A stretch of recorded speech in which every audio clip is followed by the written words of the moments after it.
Muy buenas noches, estimados alumnos.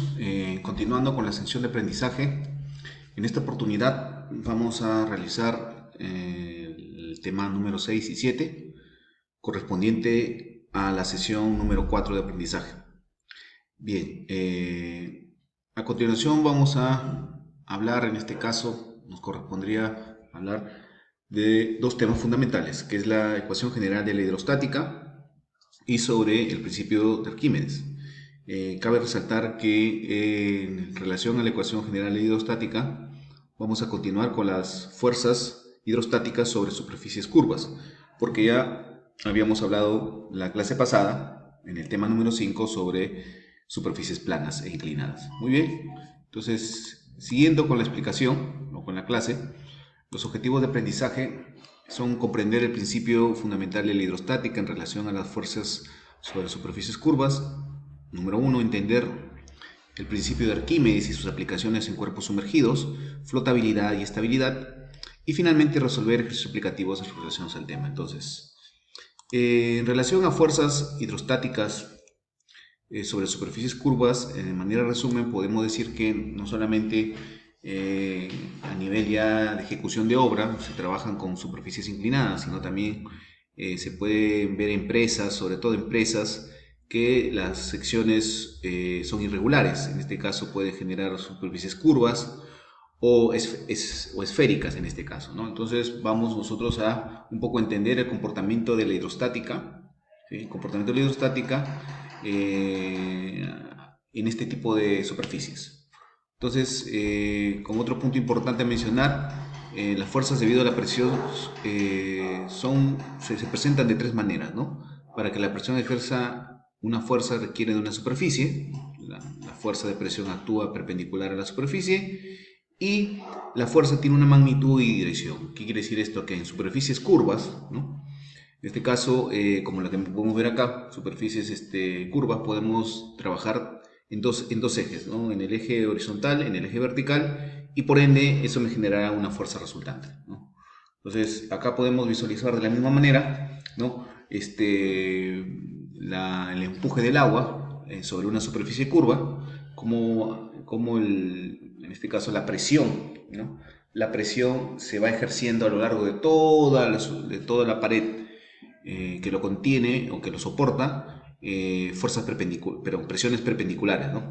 Esas presiones, la suma de todas esas presiones se van a trasladar en una fuerza, ¿no? Que es una fuerza resultante, ¿no? Que se traduce, quiere decir que todas estas fuerzas en un área determinada llegarán a una fuerza resultante, ¿no? Aquí podemos ver otro ejemplo, ¿no? Entonces, ¿qué es lo que queremos finalmente hallar nosotros? Son la resultante de todas las presiones, ¿no? Y el punto de aplicación de la misma, ¿no? Entonces, la sumatoria de presiones hidrostáticas sobre una superficie es igual a la fuerza. Aquí tenemos también el comportamiento que ya habíamos mencionado anteriormente, la fuerza vertical y horizontal. El diagrama de presiones, cómo se va comportando conforme va aumentando la profundidad, la presión va aumentando de esta manera en el sentido, ¿no? Podemos visualizar de esa manera. Ahora, nosotros para poder entender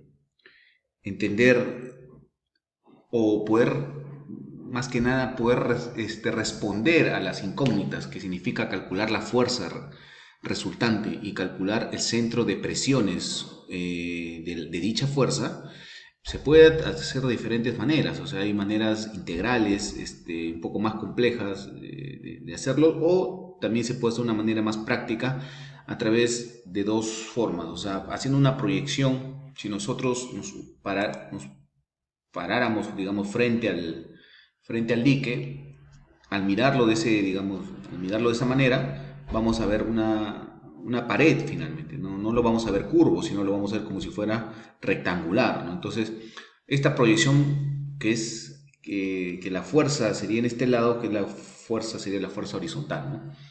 Que estaría actuando sobre una pared rectangular, ¿no? Entonces, este esquema nosotros ya lo hemos trabajado, lo hemos venido trabajando anteriormente en la clase pasada. Ahora, otra cosa importante también mencionar, por ejemplo, aquí podemos ver un ejercicio aplicativo, ¿no? De cómo se resuelve en este caso, la fuerza horizontal. a través, como si imagináramos que fuera una pared rectangular, ¿no? Este procedimiento ya también lo hemos realizado en clase, ya conocemos que hay que hallar la fuerza total, que viene a ser densidad por gravedad por altura del centro de gravedad, en este caso de la pared que lo contiene. ¿Cuál es la pared que lo contiene o que soporta el flujo? Viene a ser un rectángulo, ¿no? Entonces sabemos que el centro de gravedad de un rectángulo es con respecto al eje Y, es h medios, ¿no? O y medios en este caso, ¿no? Puede ser por el área, ¿no? Entonces calculamos la fuerza total y posteriormente hallamos, al hallar la fuerza total, sabemos que hay una distribución de presiones en un sentido triangular. Entonces luego hallamos su centro de gravedad de un triángulo. Entonces el centro de un triángulo, de la misma manera, que vendría a ser en este caso su centro de presiones, ¿no? Es h tercios, ¿no? Con respecto a la base.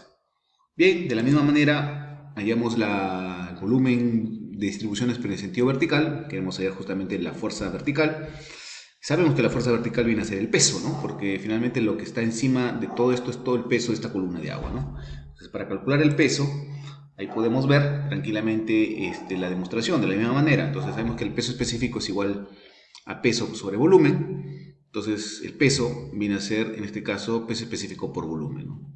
Entonces sabemos que el peso es la fuerza, en este caso, y entonces vendría a ser la fuerza resultante, que es peso específico por volumen. Sabemos el peso específico del fluido, el volumen sería el área, en este caso, de este cuarto de círculo, por su profundidad, que vendría a ser 5, ¿no? Para que me salga justamente el resultado, que la fuerza total sería 35.350 kilogramos. Sabemos que el centro de gravedad del cuarto de círculo es 4 radio sobre 3pi en el eje X y en el eje Y. Ahí podemos ver la fuerza resultante. Y bien, entonces pasamos ahora al principio de Arquímedes. Entonces dice sobre el concepto inicial de flotabilidad: un cuerpo que se encuentre en un fluido, ya sea de flotando o sumergido, es empujado hacia arriba por la fuerza igual al peso del fluido desplazado. Ese es el concepto de flotabilidad, ¿no? De flotabilidad dice: cuando un cuerpo flota libremente, desplaza un volumen suficiente al fluido para equilibrar justo su peso propio, ¿no? ¿Correcto? Entonces acá podemos ver una demostración un poco más detallada. Acá podemos ver justamente que una piedra está ingresando en un recipiente. Esta piedra se hunde y genera un volumen desplazado. Este líquido desalojado o desplazado viene a ser justamente el peso, es el peso del volumen del fluido desalojado, viene a ser la fuerza de empuje, ¿no? Ahora, el principio de Arquímedes afirma que todo cuerpo sumergido, parcial o totalmente en un fluido, experimenta un empuje vertical hacia arriba que es igual al peso del fluido desalojado o derramado, ¿no? Esta fuerza recibe el nombre de empuje hidrostático o empuje de Arquímedes, ¿no? Entonces aquí podemos ver claramente, ¿no? La fuerza de empuje es igual a peso de líquido desplazado. De acá, la fuerza de empuje viene a ser también masa de líquido desplazado por la gravedad. Sabemos que la masa la podemos también desagregar en densidad por volumen, en este caso desplazado por la gravedad en Newton, y posteriormente podemos decir que ese volumen desplazado o sumergido, de la misma manera lo podemos determinar en área por altura, ¿no? Bien, entonces, posteriormente tenemos tres condiciones, ¿no? Que el peso y el empuje sean iguales, ¿no? En este caso, cuando el peso y el empuje son iguales, significa que flotará entre aguas, ¿no? Ahora, que el peso sea menor que el empuje. Si el peso es menor que el empuje, quedará flotando, ¿no? Normalmente estamos hablando de cuerpos de menor densidad del fluido que lo contiene, ¿no? Normalmente, si fuera agua, algún elemento, tal vez una balsa o algo, que tenga que compensar entre su masa y su volumen la densidad que sea menor a 1, ¿no? Y también cuando el peso es mayor que el empuje, entonces el cuerpo se va a hundir, ¿no? Entonces, dentro de los ejercicios prácticos podemos visualizar acá tres ejercicios. Dice, por ejemplo, una bola de aluminio de 10 centímetros de radio colgado de un extremo de un dinamómetro, que justamente es para medir el peso de los cuerpos. En Newton se introduce en agua. ¿Cuál es el empuje que experimenta la bola? ¿Qué peso señalaría el dinamómetro al sumergir la bola? Y responde a las preguntas anteriores en el caso de que la bola se distribuya también de la misma manera en alcohol, ¿no? La densidad es de los líquidos en este caso. Y acá tenemos el procedimiento que ya detallaremos en clase paso a paso, ¿no? Entonces, finalmente podemos aquí concluir, ¿no? Que el peso aparente, la fuerza de empuje, perdón, del agua y del alcohol están en 41.20 newton y 35.02 newton. ¿Sí? Y con relación al peso aparente, el peso aparente viene a ser la diferencia entre el peso inicial sin el agua y la fuerza de empuje. Entonces el peso propiamente digamos, que se encuentra del cuerpo sumergido, ¿no? En este caso sería 78.28 newton y 84.86. Acá tenemos otro ejercicio de la misma manera. Dice: una balsa de madera de 2 centímetros cúbicos y una densidad de 0,34 se introduce en el sedimentador de agua. Determinar cuál es el volumen de la porción sumergida y qué porcentaje de la balsa sobresale del agua. Entonces, de la misma manera tiene su solución. Podemos decir que el volumen sumergido es igual a 0,68 metros cúbicos y el porcentaje de la balsa es el 66%. Y finalmente, la última pregunta está relacionada a calcular la presión que soporta las paredes del submarino cuando se encuentra sumergido a 200 metros de profundidad, y además cuál será la fuerza que actúa sobre la escotilla si tiene una forma circular y 80 centímetros de diámetro. Entonces me dan la densidad del mar, me dan la gravedad y puedo determinar en función a la figura la fuerza sobre la escotilla y la presión que ejerce a lo largo de todo el cuerpo, en este caso del digamos submarino. Entonces la presión viene a ser 2018.8 por 10 a la 3 newton metro cuadrado, y la fuerza vendría a ser 1.014.761.93 newton, ¿no? Bien, entonces se puede concluir finalmente que todo cuerpo sumergido desaloja un volumen de líquido exactamente igual al suyo. Entonces, con esto, de manera resumida, estimados amigos, chicos, deporte concluido, y ya en clase detallaremos paso a paso lo mencionado en este resumen. Muchísimas gracias. Buenas noches.